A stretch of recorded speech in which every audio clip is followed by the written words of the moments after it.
Okay guys, તો એના પછીના દાખલા તરફ આપણે આગળ વધીએ તો ke²/g_MEMP નો ગુણોત્તર પરિમાણ રહિત છે એ ચકાસવાનું છે. ભાઈ એક તો બહુ સિમ્પલ વસ્તુ છે અહીંયા કે જ્યારે તમને પરિમાણ રહિત ગુણોત્તર ચકાસવાનું કહે તો હું એક થોડી ટેડી મેડી મેથડ વાપરવા જઈ રહ્યો છું અને એ મેથડ છે એનું પછી આપણે જોઈએ. એ પહેલી મેથડ છે, તમને ગુણોત્તર આપ્યો છે ke² ના છેદમાં શું આપી દીધું છે g, શું આપી દીધું છે MEMP, આ વસ્તુ આપેલી છે. ચલ ડન, હા કે ના? કે કુલમના નિયમનો અચળાંક, E જે છે એ ઇલેક્ટ્રોન પરનો વિદ્યુતભાર, G ગુરુત્વાકર્ષણનો સાર્વત્રિક અચળાંક, MEMP બરાબર એટલે એ બંને છે માસ ઓફ ઇલેક્ટ્રોન ને માસ ઓફ પ્રોટોન અનુક્રમે. ચલો ક્લિયર, ઇલેક્ટ્રોન અને પ્રોટોનના દળ અનુક્રમે. તો બહુ સિમ્પલ વસ્તુ છે કે હું અહીંયા શું કરીશ તો કે હું અહીંયા સિમ્પલ તમારી પાસે જે ગુણોત્તર છે, આ જે ગુણોત્તર છે એ ગુણોત્તરને હું અંશનો ગુણોત્તર એટલે ke² અને છેદમાં GMEMP આ જે ગુણોત્તર છે એને હું માત્ર ને માત્ર શું કરીશ તો કે હું એને અંશ અને છેદને માત્ર r² વડે ભાગી નાખીશ. અંશને r² વડે ભાગ્યો, છેદને પણ r² વડે ભાગ્યો. તમે કહેશો કે સર કેમ આવું? અરે ભાઈ તું બહુ ધ્યાનથી વ્યવસ્થિત જો, આ તને બે વ્યાપક સ્વરૂપો દેખાતા હશે. ઉપરની બાજુએ ke²/r² કે જે કુલમ્બના નિયમનું વ્યાપક સ્વરૂપ છે અને નીચેની બાજુએ GMEMP/r² કે જે ગુરુત્વાકર્ષણમાં લાગતું ન્યૂટનનું ગુરુત્વાકર્ષણ બળનો સાર્વત્રિક નિયમ છે એનું વ્યાપક સ્વરૂપ છે.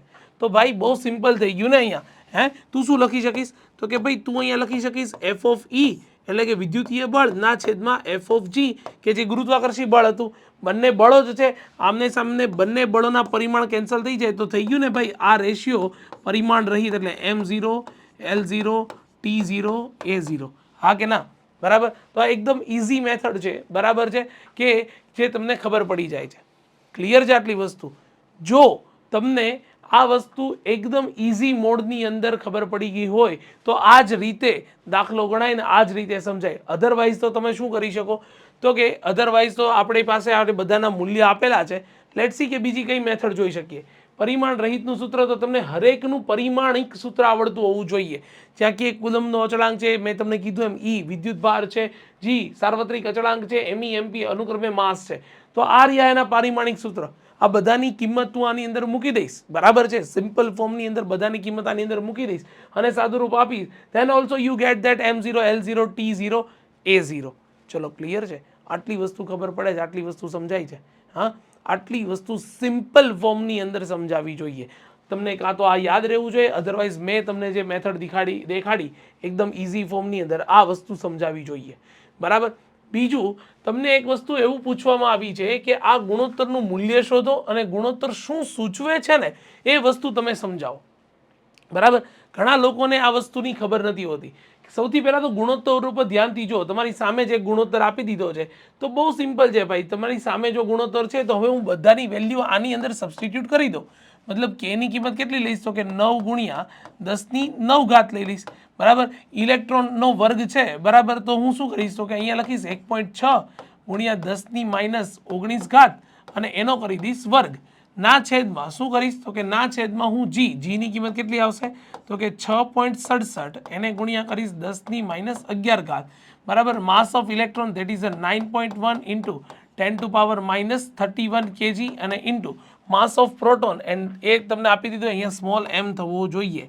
બરાબર. કેપિટલ M કરવાની કોઈ જરૂર નથી, સ્મોલ m થવો જોઈએ. That is 1.67 × 10⁻27 kg. ચાલ ક્લિયર છે? આટલી વસ્તુ ખબર પડે છે? તો આટલા ગુણોત્તરનું હું સાદું સિમ્પલ સાદુરૂપ આપીશ ને તો એનો જવાબ જે છે એ મને મળવો જોઈએ કે જે તમને યાદ હોવો જોઈએ એનો જવાબ. બરાબર છે? ધેટ ઇઝ 2.27 × 10⁻39 આવો આન્સર આવે છે.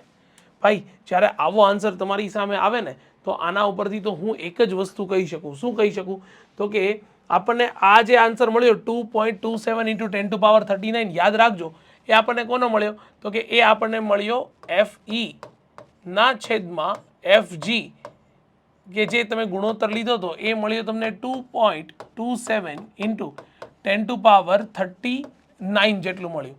હું માત્ર એફ ઓફ જીને સામેની બાજુ ગુણાકારમાં લઈ જાઉં તો F of E is equal to તમારી પાસે ઇક્વેશન આવું આવી જશે 2.27 ઇન્ટુ 10 ટુ પાવર માઇનસ ક્યાં આવી ગયું માઇનસ ના આવે બરાબર છે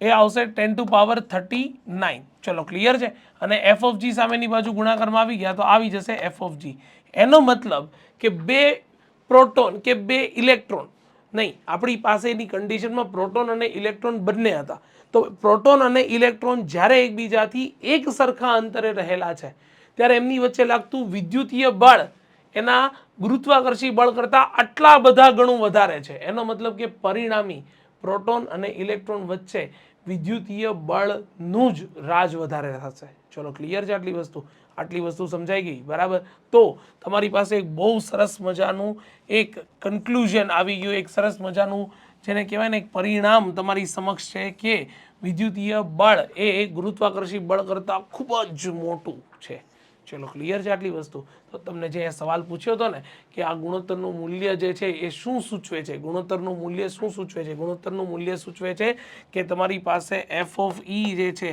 એ મચ ગ્રેટર ધેન થઈ જશે એફ ઓફ જી કરતાં ચલો ક્લિયર તો આટલી વસ્તુ હતી તમારા આ કોન્સેપ્ચ્યુઅલ બેઝ દાખલાની અંદર ફટાફટ એક વખત નોટ ડાઉન કરી લો એક વખત સમજી લો ત્યારબાદ નવા દાખલા તરફ આગળ વધશું ગાઈસ